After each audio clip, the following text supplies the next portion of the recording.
How important is, I guess time is more important than timing, right? Yeah, absolutely. I mean, that's what the data will show you, right? So I'm a data person, right? So one of the things that I think is really fascinating is when somebody has a lump sum liquidity event, right? Call it an inheritance, call it like sell a property, but you get this, win the lottery, sign an NFL contract, whatever it is. But you get a pile of money and you say, how do I invest this, right? Now, statistically speaking, you're better off, if you're going to go into the stock market, you're better off just to buy and let it do whatever it wants.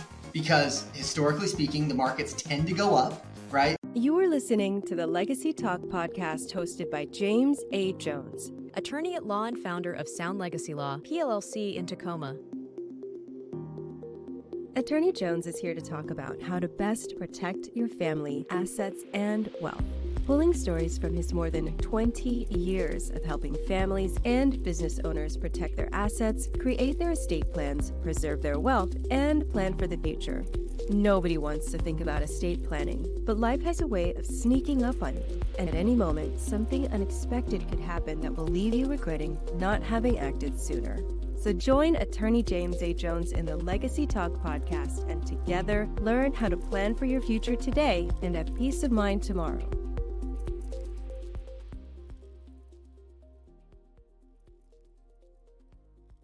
Welcome to Legacy Talk. I'm your host, James Jones. I'm an estate planning and probate attorney in Tacoma, Washington. I've been practicing for over 20 years, and my main practice areas include estate planning, estate administration, and probate. On Legacy Talk, we discuss topics surrounding families and estates.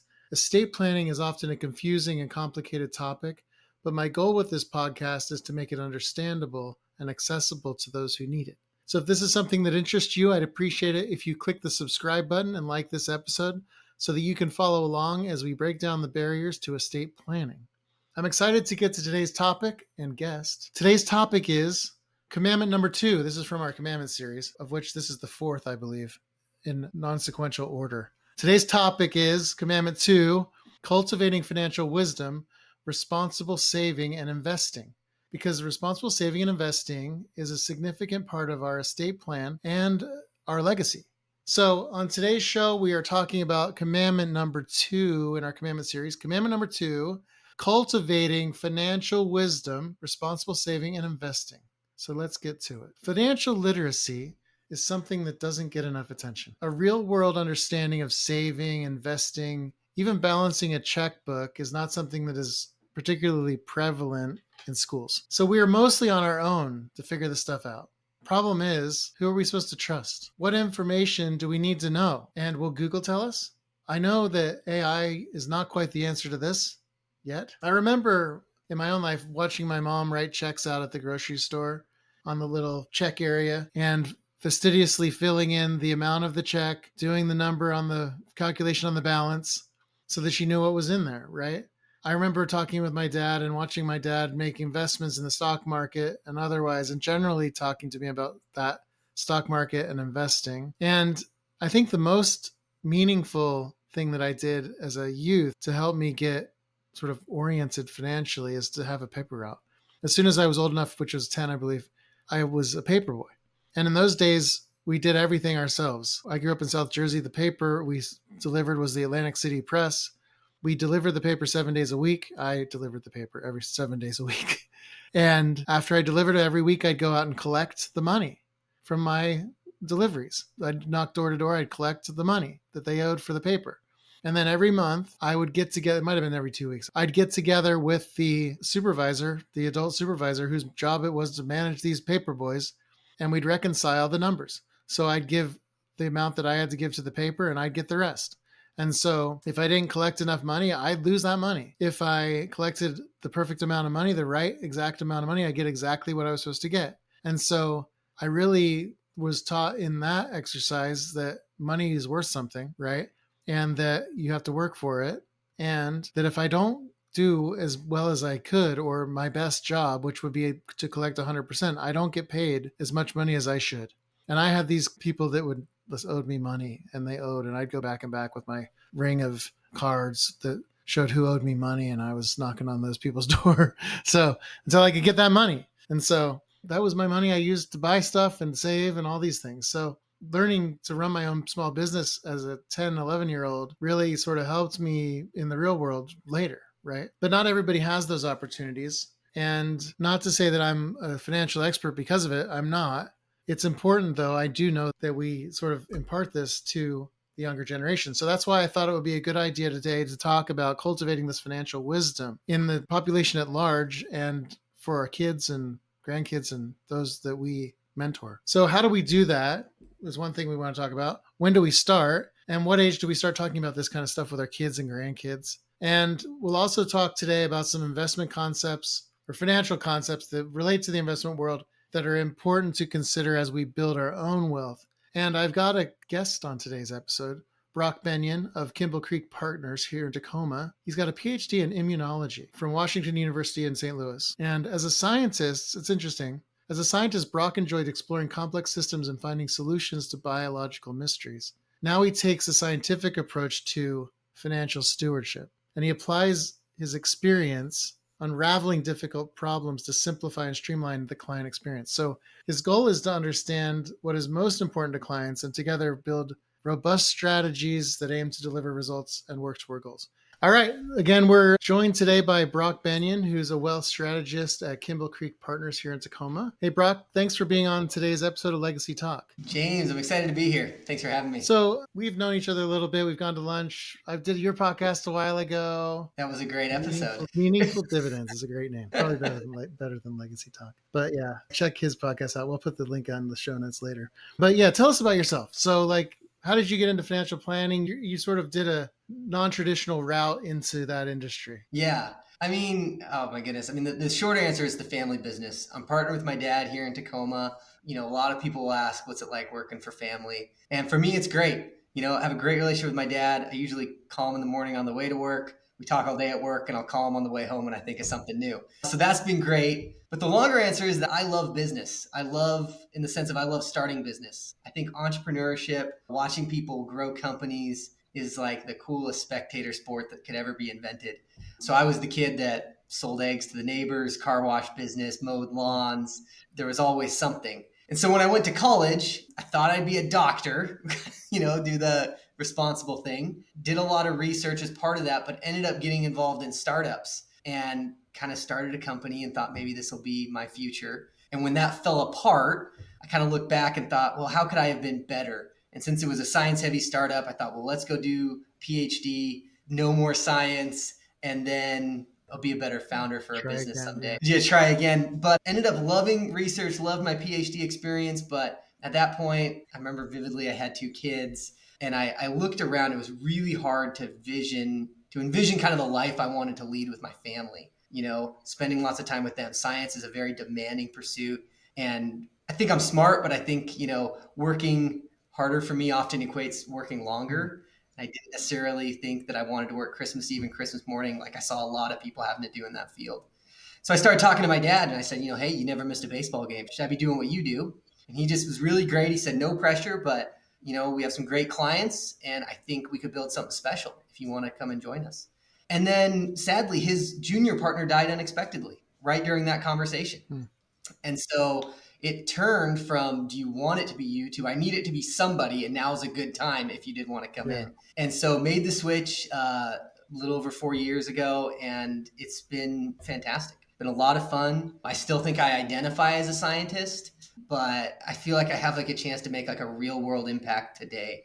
Maybe not 30 years in the future when my research finally comes to fruition. But I can help people in the now. And that's been really fun. And obviously getting to come to work every day with my dad has been a pleasure. That's cool to be able to work with your dad and enjoy what you do. Yeah. I never had that opportunity, unfortunately. And I get to run a business. That's the great thing about us is that was the big selling point is, we get to build something together and we get to build something lasting. That's always been our goal. Yeah.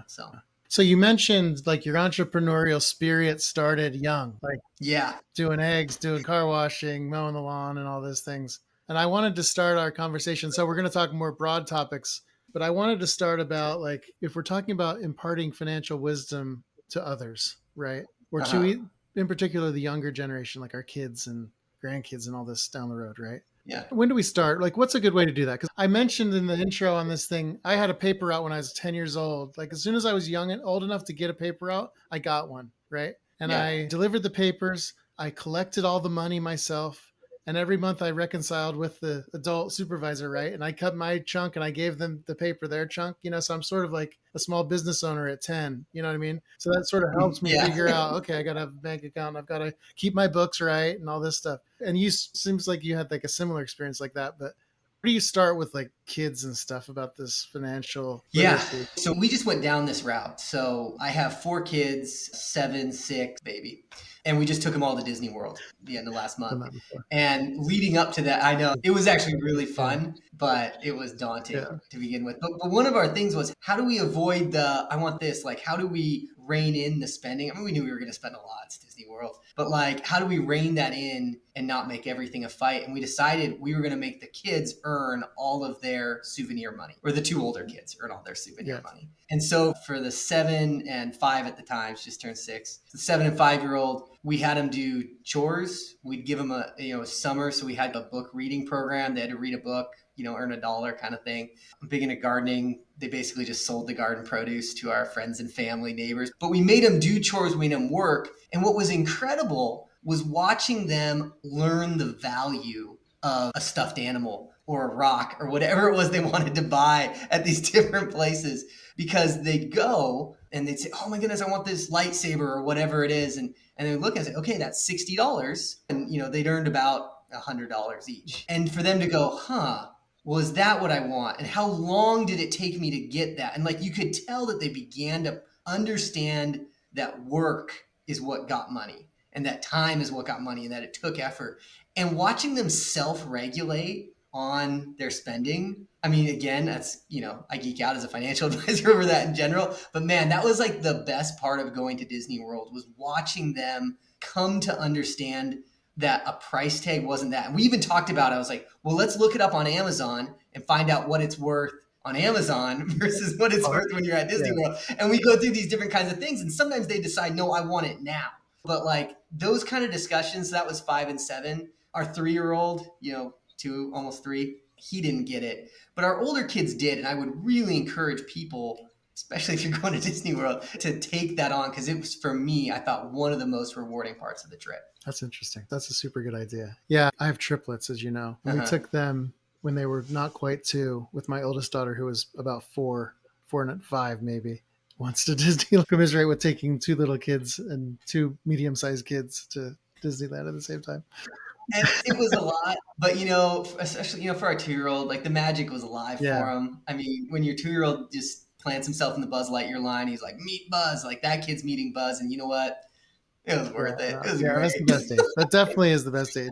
Yeah, I'm not going to talk about Disney World, but we took the kids like a couple years ago. We did like a cruise, and then we went to Disney World afterwards. And my kids are like teenagers, and they're like, my boys and my girls love Disney, but my boys are like, we're not interested in this, Dad. Like, we're just bored out of our mind. But anyway, the magic wears off, so that's the time to do it when they're young. The magic wears off. So let's get into this. I guess we'll get back on track here. So. Yeah, I think that's super important, though, to sort of instill that with the kids when they're young and they see the value of money and the value of time and how it took them that long to get that $100, and they're not going to spend it on the $60 lightsaber necessarily. Yeah, that's super great. Okay, so another thing you told me, like one of the things we want to talk about, like some 3 sort of principles of financial planning. And the first one on my list was the rule of 72. So let's talk about that a little bit. What is it? Like, give us some background on that. Yeah, well, usually when I talk to people about this, I title it like the value of it. 72 is, for whatever reason, kind of call it a unique number, special number with unique properties in finance, that if you take your assumed interest rate, so if it's 10%, and you divide 72 by 10, that 7.2 years is roughly what it takes for your money to double, right? So if you get a 1% interest rate, it takes you 72 years to double.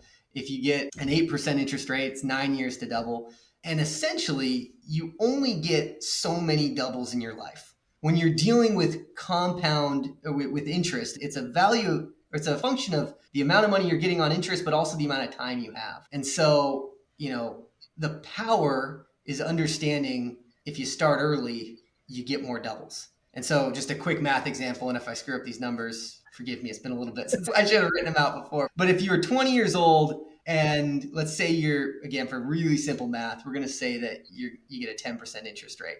And so that means that your money's going to double every 7.2 years. Let's say that you live until you're 92. Why 92? Well, because then you have 72 years to save. 7.2 times 10, you get 10 doubles in your life. Well, if at 20 years old you work hard and you're able to save $10,000 and you put that away and it grows at 10% average annually over those 72 years, you'll double 10 times and that comes out to 10 million, I think $240,000. Right? It's a lot of money. Well, let's say you're 20 and you earn $10,000 and you say, well, like I'm going to put 5,000 away. I'm still going to be responsible. I'm going to put 5,000 away, but I'm going to take this other 5,000 and I'm going to go travel Europe, backpack through Europe with my friends, or whatever it is. That's fine, but you've essentially cut your 10,000 in half. And so you need another double to get to 10,000. So you've taken away a double, right? Now you didn't take away the first double of 10 to 20. You took away the last double of 5.12 million to 10 million. So what it actually ended up costing you in the end was $5 million. Now it's a balance because you're not trying, the goal in life is not to die with as many dollars as possible. Right. You got to enjoy it along the way, but understanding kind of how money grows. And, even if you just delay and say, I'm going to save the $10,000 this year when I'm 20, next, and then in 5 years, I'm going to save a little more money and then I'm going to take the trip, but I'm going to leave that 10,000 away. Little decisions like that, not saying you can never have anything nice, but if you're smart and you're patient, you can often build great amount of wealth, especially when you start early. Yeah. So when you're talking about that rule of 72, it's not just interest, of course, right? Like you're not saying, well, I'm going to put my money in a CD because you're not going to get an 8% CD or a 10% CD. Right. So you put it in stocks or whatever. Is that like a diversified class? Or before we get into diversification, I guess, but do some assets lend themselves better to that rule of 72 versus others? I guess maybe I should ask. Yeah. I mean, the rule of 72 works in so many different ways. One way to think about it is with the inflation rate. If the inflation rate is, 2%, essentially the value of your money gets cut in half every 36 years, right? Because it works in the other direction, right? Well, and then the question comes of if your interest rate is, or if the inflation rate is 2% and you're only earning 3% in a CD or 4% in a CD, your effective rate of return, your real rate of return is your rate of return minus inflation. So it may only be 2 or 3%, in which case the power of your double has dropped a lot. Yeah. And so finding investments, finding ways to generate a real return over the inflation rate. Sorry, I think I kept saying that wrong, but your inflation rate, that's a really important thing to do. People can do it through education, increasing their earnings, increasing their savings rate, buying assets that will potentially appreciate in value, stocks, bonds, real estate, whatever it be. There's a lot of different ways to do it. So, yeah. Well, that's good. That gives us opportunity, right?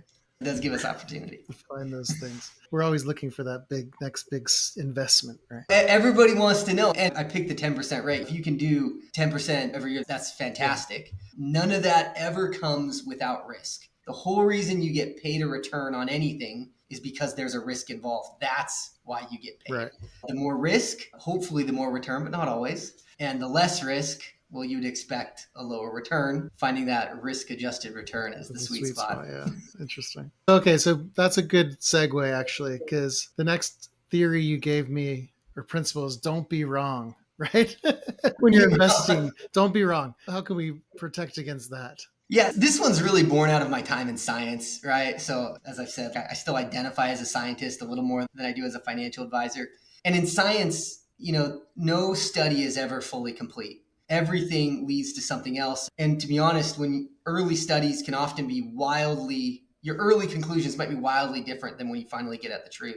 And so when you're writing about your science and you're talking about it, a real principle that was drilled into me is, listen, you don't have to be 100% right, but you can't be wrong. And you say, well, how can you, if you're not 100% right, aren't you a little bit wrong? I said, no, because you can say things like, according to our data, or the data supports the conclusion that, as opposed to this is the way it is. And that really leads into this idea of diversification. With diversifying your investments, say there's 5 companies in your hometown and you want to buy, you want to invest in them. Well, you don't know who the winner is going to be. Maybe they all win. Maybe one of them wins a lot, one of them wins a little. But the idea is that by buying all 5, you have a better chance of picking the winner. But you also have a better chance of picking the loser. And so you're essentially giving up the idea that you're going to be all right, like 100% right, but you're also giving up the idea that you're going to be 100% wrong and that you're going to pick the loser. What we've seen in the US economy and stocks and these different, areas of investing is that capitalists are self-interestly motivated. These businesses are set up for profit, and by buying a group of high-quality businesses over time, they tend to get bigger. They tend to grow. And so by diversifying your investments, you're going to pick some losers, but you're going to catch the winners, or some of the winners. And it's proven to be a great strategy for building wealth by diversifying. Some people want to get more risky. They call it like concentrate to accumulate. So they really concentrate. Think of privately owned businesses, putting all your wealth into your own self-made business. Some people do that, but almost everybody will eventually tell you, you got to diversify to protect what you have, even though it still comes with its own risks. And that diversification, it can be across different stocks. It can be across different types of assets, right? Yeah. One of the difficult things is that the stock market has become very correlated over the past few decades. And what I mean by that is it used to be that big stocks, you'd have growth and value. And sometimes value would go up and sometimes growth would go up. And what we're seeing more often is, they move a little bit differently at different times, but often they both go up and they both go down at the same time as well.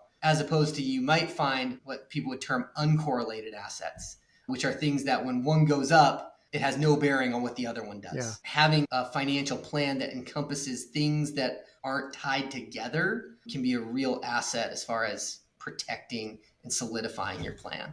So that could be like investing in real estate and the stock market, or physical gold or something and the stock market, or is that kind of, or business ownership? I mean, like, there's so many, there's a billion of them, there's so many things. Like when you call it specific ones like that, it's always hard. But you could look at something like your job, even, right? Let's say that you have, a good, solid paying job that's not tied to the economy. You're not into sales, you're there. That is part of your financial plan and is somewhat uncorrelated to other aspects of, like, maybe your stocks. Now, when you retire, that asset, that money stream may go away, right? Yeah. And now you're trusting more into one thing. So then, as you talk about, you might take your other assets, your stocks, and you might diversify more. You might buy more income producing assets, like maybe a rental property, or you might buy something that has higher, like a bond, something that pays a coupon or an interest rate versus just capital appreciation in the stock market. Interesting stuff. Okay. And then the third theory is what every good farmer knows about investing.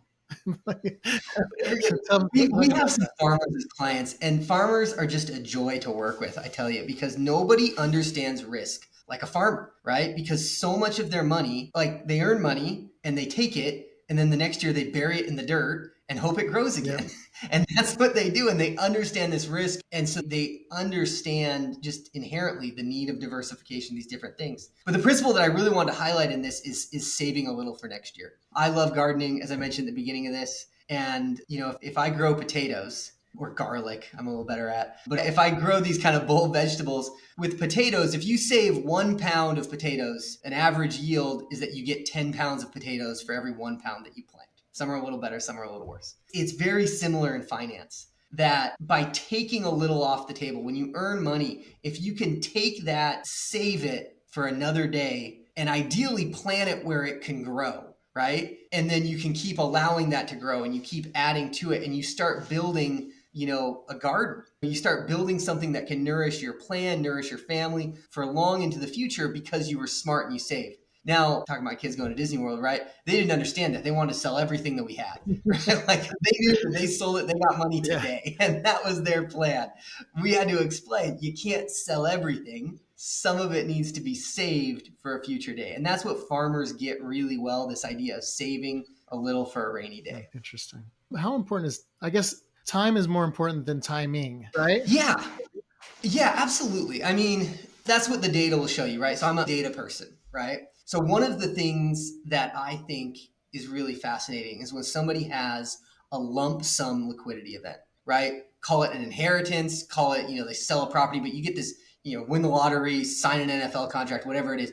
But you get a pile of money and you say, how do I invest this, right? Now, statistically speaking, you're better off, if you're going to go into the stock market, you're better off just to buy and let it do whatever it wants. Because historically speaking, the markets tend to go up, right? So you have more positive years than negative years. So in any given time, you're more likely to be better off just buying all at once. But if you just got $10 million, or you just got $5 million, or $20 million, whatever the number is, that can be really hard to do because your life is not a statistic, right? If 8 out of 10 times you're better going into the market right away because it's time in the market, not timing, which all the data supports.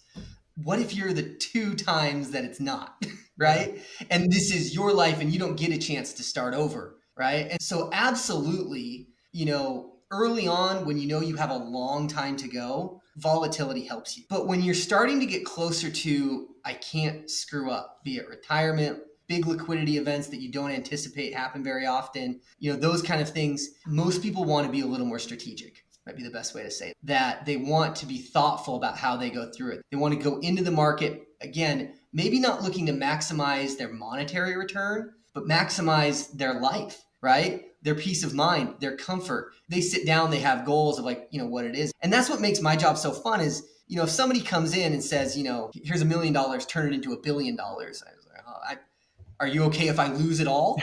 Like, do those kind of things. You have to take huge amounts of risk. As opposed to when somebody comes in, they've worked hard their whole life and they say, listen, I've always wanted to travel and see every 50 state. And I want to do that while my health is still good, but I also need to support this child. How can I make sure that I'm not overextending myself? How can I make this work? That's a problem that does boil down to math and returns at a certain level, but it also is a very human element. And that makes my job really fun, kind of merging those things together. So, Interesting. Yeah. I don't know. That's probably more than you were looking for in the time versus timing. No, yeah. But again, from a data standpoint, absolutely. If you're a 20-year-old out there and you're working for another 40 years, man, just squirrel away your money in your 401ks, look at Roth options, find ways to get money and just embrace the volatility. But if you're staring down a little bit bigger of an event, I think it can pay to be a little strategic. So Interesting. Yeah. No, that's super helpful. I think people get lost in there's so many retail investment services that have newsletters or websites, and they're like, get in now on this next tech drop and before the rates go down tomorrow. It's like, okay, you could time it perfectly right, but how often are you going to get that? And not everybody's in position to make okay, well, I've got an extra 10,000, 100,000. I'm going to put in this stock because you say it's going to go up because of this particular event. You know what I mean? Yeah, it's always so hard. And I mean, in general, anything that says act now or miss out, I'm very skeptical of. I don't think you want to delay with any of this stuff. I think there's time to take action and time to go. But again, nothing should be sold out of fear. It should be sold out of, well thought out and reasoned ideas. Yeah. Interesting stuff, man. So yeah, I really appreciate this. Has been super helpful, I think. So these 3 principles, 72, rule of 72, diversifying, the patience in investing, that understanding that time means something, it matters in investing, are really helpful in sort of just generally to know by the general public or people thinking about their legacy, like people that listen to this episode, these podcasts, hopefully, they're thinking about their long-term legacy, their estate plan, which means, how they're retiring, how their kids are going to be taken care of, how we're managing our future. So these are super important concepts to understand for that. Yeah, I mean, I think people, as they think about their legacy, right? One of the questions we'll often ask people coming in is, what does this money mean to you, right? I mean, God, we had a gal in here the other day who just got an inheritance from her dad. And to watch her tear up, just thinking of what would my dad want me to do with this money? And I think that's where, an estate planner like yourself can really help people, is this idea of you're more than just your money. When you're passing on these dollars to your kids, the generational wealth is so much more than that. But can you do things with your wealth that, help your kids to live a meaningful life? And can you impart your wishes to them so that they aren't left at the end going, what do they want me to do? But, think, dad, mom, they'd want us to do this, or, they'd be supportive of this. I'll be honest, those are the purchases and those are the things I see people take a lot of joy in. Yeah. Good stuff. Well, I appreciate you being on today's episode of Legacy Talk. So tell us where people are interested, where they can reach you, contact you. Yeah. So www.kimballcreekpartners.com. We're on Pacific Avenue, really close to you, James, just down in downtown Tacoma. So give us a call, send us a message online. We'd love to talk to you. Awesome. And I'll put that information down in show notes too. Thanks again, Brock. Thanks, James. Good to see you. Good to see you too. I'd like to thank again our guest, Brock Bennion of Kimball Creek Partners, for being on our episode today. Also, check out his podcast. He's got a podcast called Meaningful Dividends. You can check that on all major podcast services. and we'll link it in the show notes. We'll also link Brock's contact information if you need to or want to reach out to him. He'd be welcome to that. And that's it. We got a lot of stories in this, and we're going to bypass the in the news segment today and go from there. So I'd like to thank you for listening to today's episode of Legacy Talk. If you like today's episode and would like to learn more, please like and subscribe for more great content. I've been your host, James Jones. To your legacy. Thank you for listening to the Legacy Talk podcast by attorney James A. Jones. If you found today's episode helpful, we ask that you like and follow us on all major platforms so you don't miss out on the latest episode. If you have questions for Attorney Jones, reach out at info@joneslegacylaw.com or visit our website at joneslegacylaw.com. Join us again next week for another episode of the Legacy Talk podcast.